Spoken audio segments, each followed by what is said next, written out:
खुलुमबाय गोजोन फुंबिलिनि गासैबो बड'लेण्ड बुब्लिनि अनसायगिरिफोरखौ बरायग्रोबाय। दिनै 21 मे बृहस्पतिबारनि फानजामुथिखौ फरायथिनो लादों आं रबिन बसुमतारिया। फानजामुथिनि गिबियाव दं मेष राशि। गोजाम लोगोफोरखौ लोगो मोननो हागौ। न'खराव आलासिफोर फैनो हागौ। वृष राशि। सावस्रिनि सायाव सांग्रांथि थानाया गाहाम। बोथोरनि गोहोमा नोंथांखौ लोरबांथि खालामनो हागौ। मिथुन राशि। रांखान्थियारि बिथिङाव खाफाला नोंथांनि फारसे मोजां।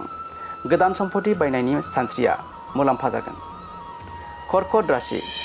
गोदान मिजिं गोदान खाबुफोरनि दरजाया गेवनो हागौ। गोदान जिउआरिनि राहाया गोसो दुंहोनो हागौ। सिंह राशि। सांग्रां आरो सानै हयै आवगायनाया मुलाम्फा जागोन। खामानियाव हाखु दाखुनिफ्राय जानगाराव था। कन्या राशि।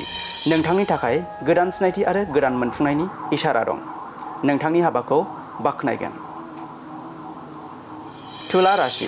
अलसिया आखुआ नोंथांनि थाखाय खैफोद गोनां जानो हागौ। खामानिखौ दोनथ'नाय हुदाया इयुनाव जेंना नुजाथिनो हागौ। वृश्चिक राशि। जाफुंनायनि लामायाव नोंथांनि आगानफोरा गोख्रै दावगानो हागौ। लोगोफोरजों सम बारहोनाया नारसिननायखौ खमायगोन। धनु राशि। साना खुसि आरो रंजानायजों बुंफबगोन। बिमा बिफानि बोर सारस्रिनायजों थाबथाना थानाय खामानिया जाफुंनो हागौ। मकर राशि। धोन आरो सम्पति बांनायनि मिजिं दं। फालांगियारि बिथिङाव मुलाम्फा जागोन। कुम्भ राशि। गोब्राब नाजानाय आरो गोदान सानस्रिफोरा जाफुंनायनि थाखाय लामा जानो हागौ। फालांगियाव गोदान सानस्रिया दावगानायनि मदद होगोन। आरो मीन राशि। न'खरनि जेंनाफोरा गोसोखौ जेंना सोमजिहोनो हागौ।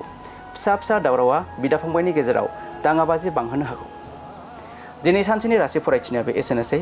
आसा खालामो नोंथांनि दिनैनि साना मोजाङै मोजां थांगोन। बेखौ बड'लेण्ड बुब्लि न'खरनिफ्राय मिजिंथिबाय। गोजोन्थों।